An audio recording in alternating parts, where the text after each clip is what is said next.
адамды ширатады, жалқаулықтан қамалдан таратады. Абыройын асқақтап ел ішінде өзгелерге өзіңді сыйлатады.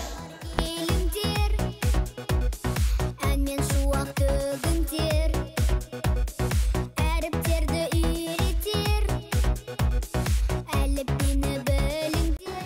Менің отаным ол Қазақстан. Ерлікке жеткізер. Елді Отан отбасынан басталады. Елге өкпелеме, егін екпей жерге өкпелеме. Мектептен басталады. Мен осы мектептің 2-ші А сынып оқушысымын. Жазу мен оқуды 1-ші сыныпта үйрендім. Бұл менің болашағыма ашылған жолдардың бірі. Қазіргі кезде білім өте маңызды.